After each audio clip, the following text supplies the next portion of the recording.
What's good, YouTube? Back again with another video. I stumbled across this video, came across my YouTube timeline about 2 days ago. This is an interview from It's Up There Podcast. It's Up There Podcast. I will leave the link in the description below. This guy is one of the few interviewers I've seen actually give Umar Johnson some pushback with FDMG school and a lot of his hypocrisies and how he's very critical of celebrities and other people, but doesn't have that same accountability for himself. So let's get into it. With you again, I still haven't, I want to stay on this point. When a young black boy gets out of FDMG school, he's not guaranteed employment either.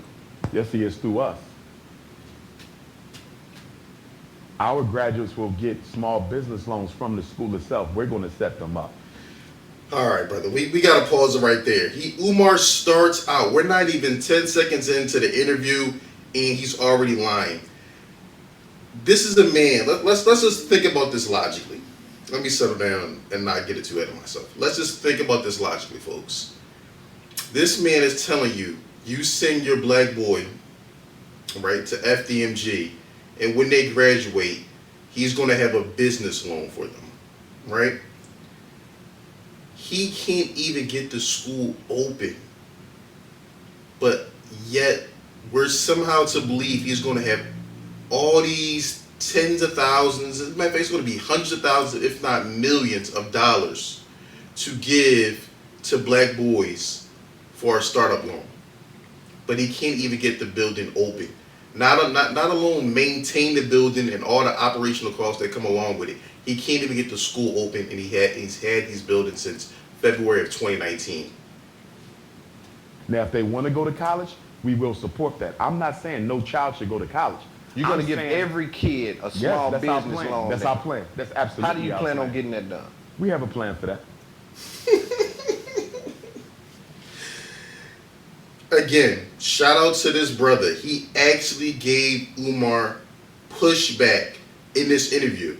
He literally asked Umar, so how are you going to do that? Like, that's literally going to cost hundreds of thousands, if not millions, to give each one of your students these black business loans.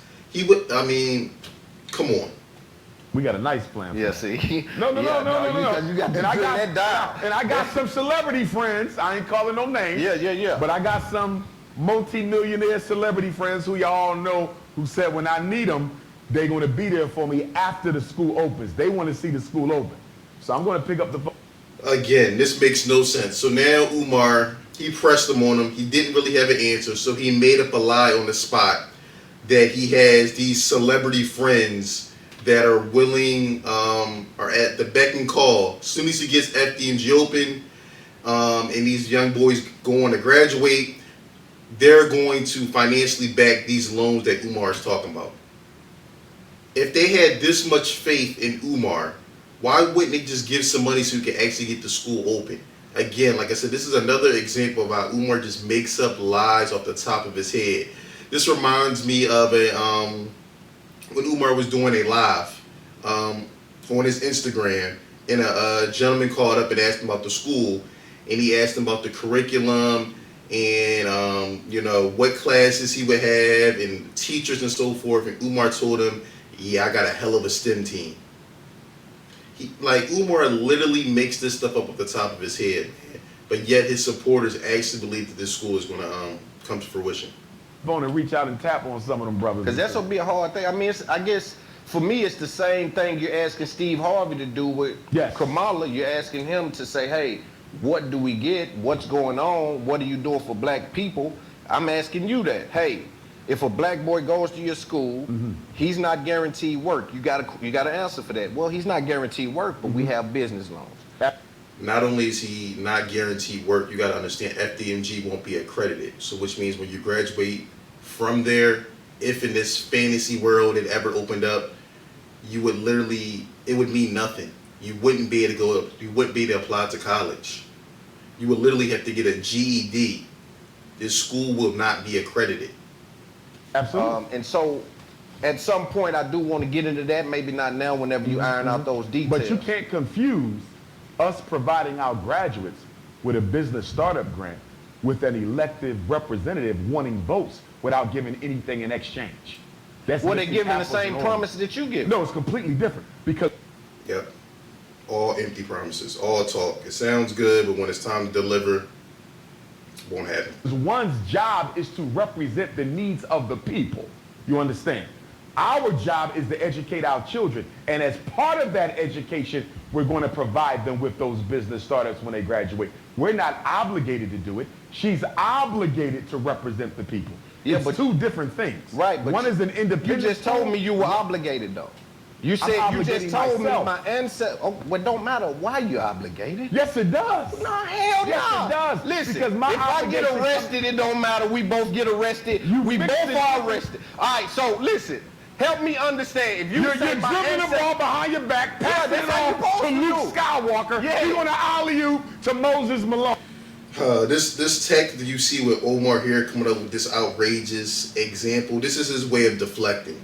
Like I said, he did this same thing in a video I posted a couple of days ago where a lady from the UK called him out about not marrying his children's mothers. Like I say, he has two daughters by two different women, never married them, but yet he always is this advocate and proponent of the black woman is queen, goddess, and all this, but again, he never married his children's mother. Like I said, it's a lot of hypocrisy when it comes to Umar Johnson. And what he's doing right now, he's deflecting. Okay, Moses Malone going to do a step past to Beyonce. Beyonce going to do a double dip back dunk to Michael Jackson. He's going to roll it over to Garth Brooks. Garth Brooks going to take it to Lord of the Rings. Lord of the Rings going to take. So help me, listen. Help me understand. No. Help me understand. Again, shout out to this brother for staying focused and not letting Umar deflect. Again, the name of the channel is It's Up There Podcast. Like I said, It's Up There Podcast. Make sure you check out this brother's channel.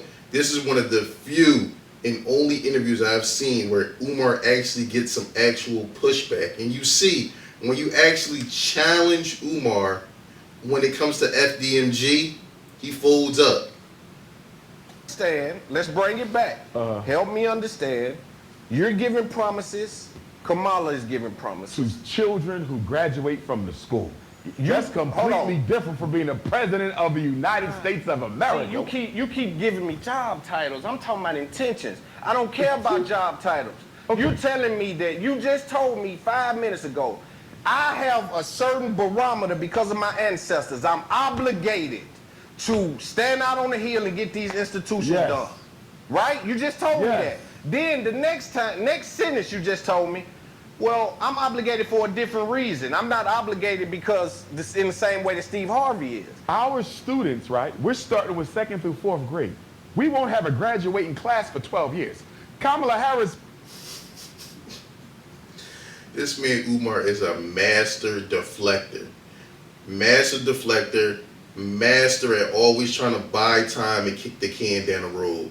I mean, again, like I said, this brother's had this school since February of 2019, and still no sights of it being open. Like I said, this school will never open, and in some fantasy land that it did open, Umar states that he has these millionaires, celebrity millionaires on tap, ready to fund business grants for his future students. But they won't give him them same dollars to help him open up. Again, that makes no sense. Once your vote in about 4 weeks, what the hell are we talking about? It's still promises, though. It ain't. It's my point. I just have more than enough time. If I there's no way for you to know whether or not I'm going to deliver until they graduate in 8 years. And there's no. You already know whether Kamala going to deliver because she's been VP for 4 and ain't gave you ish. That's true. But if she's making promises on the campaign trail, you also have no way to know if she's going to deliver until she's elected. You are absolutely right. So what promise did she make? And again, if you listen, I always say this in all my Umar Johnson videos. If you listen to him closely, he always tells on himself. So basically what he's telling you indirectly is, if I never open this school, you're never really going to you'll never be able to really judge me on anything. Because you can't judge me till I deliver the product. See, this is what this whole finesse and scam is. It's a long con. He's going to continue to collect money, make small improvements to the school, but the school will never open. So you'll never be able to truly judge him. Because you got to think about it. If Umar was to actually open this school, he would actually have to produce results, tangible results that will be able to be measured. If these black boys didn't deliver on their reading scores, their math scores, their science scores, then we would be able to look back at Umar as the principal and his leadership and say, you failed. Umar is never going to allow that to happen because all his credibility would be destroyed. Think about for the past how many years he's talking about LeBron James School. Oh, that's not a real school. Oh, it's getting government funding. Oh, and then he talked about Oprah Winfrey. Oh, she built a school over in Africa. And he's very critical of other people who actually have tangible schools that we can see, that we can touch, we can feel, real students. But the reason why Umar will never open up a school himself is because then you'll be able to hold him to a standard. The black people so far on the campaign trail. You're right. She hasn't made one that I've seen, and I could be wrong. I don't know. She ain't gonna make one. So, but you said, I mean, again, he's trying to be very critical of VP Harris. Again, Umar has done the same thing. He's made, how many promises have Umar made and not delivered? What about the shockumentary document? There was a documentary that Umar collected 5 figures from in donations. This is supposed to be a documentary about the school to prison pipeline. He never delivered. FDMG, 5 years having those buildings, millions of dollars raised, no progress. Remember just a couple weeks ago, matter of fact, about a month ago, I did a video about Umar on Instagram Live. He talked about how he was going to have all these retreats, these couple retreats, and he was going to help save black marriages and all. He named off about 15 different retreats he was supposed to have. Never again have you heard any follow-up. What about all these organizations he's supposed to have? Pan-Africanist, student black back to Africa, or he has all these different, he's about 20 different organizations that he's had. No impact. No impact whatsoever. And then I got another question. Umar supposedly has been saving black boys for 10, 15 plus years. Where are all these young black boys that are now grown men in their 20s and 30s coming out and speaking on Umar's behalf? Like, hey, Umar mentored me. He came into my life. You know, it was just me and my mom. And it was with Umar Johnson's mentorship and leadership that helped me become the man I'm in today. Where's the success stories? Where? You never hear it. I've never heard it. she hasn't made one. And Not so, to my knowledge, unless you heard something. I haven't heard anything. Kamala's mistake is she tried to use the Barack Obama racial identity strategy. Problem is, the people who were 16 when Obama became president, they 31, 32 now. And they're not as gullible as their parents and grandparents. They want more than your color of skin. I can say the same thing about Umar. I literally have been, like I said, a lot of people don't understand this. I'm well versed with Umar Johnson and his FDMG scam. I've been following Umar since about 2012. Yeah, 2012. 2012, I've been following Umar Johnson, and it's now 2024. He's been talking about this school scam from what I've been following for over 12 plus years. We're going almost over a decade and a half, running this same con about FDMG that started off with the St. Paul scam. That was supposed to be the boarding school. And then when he couldn't acquire those buildings, he went on this long quest, and then he finally acquired the Trap Bandos in Wilmington, Delaware in 2019. And he still has made no progress whatsoever. It's the same con game. That's why I'm saying it's so hypocritical for him to talk about these other people and what they're not doing when he does the same exact thing. As a reason to vote. See, this whole issue about Kamala being East Indian and not African would not even be an issue, Loon, if she didn't lead with racial identity as their primary reason for why you should vote for her. See, when Steve Harvey kept saying she's a black woman, why y'all don't want to see a black woman win? When DL and Ricky and Roland, when all them Negroes start saying y'all should want to see a black woman in office, and that's the only thing y'all giving us is the color of her skin, naturally people gonna say, well, time out. Because no different with Umar, man. Umar runs the same play out of the same playbook. So I like I said, it just blows my mind that he's so critical of other people when he's literally running the same finesse. I seen her mom. That lady clearly ain't black. When I look at the dad, he look a little cooley-ish. So let's dig into this a little bit. In other words, black people would have never even dug into our ancestry, bro, if she would have gave us something other to look forward to. So you said she Donald Trump never said he was black. Joe Biden never said he was black. Bill Clinton never said he was black. You understand? So why introduce this if you know it's not authentic? You know why she introduced it? Because she had no intention of leading with policies. This is gonna be a deep one. Again, like I said, I stumbled upon this clip. I thought it was good. Shout out to name of the podcast one more time is It's Up There Podcast. It sounds like the brother's name is Loom. He actually gave Umar some real pushback. Let me know what you think in the comments below. Don't forget to like, subscribe, and share.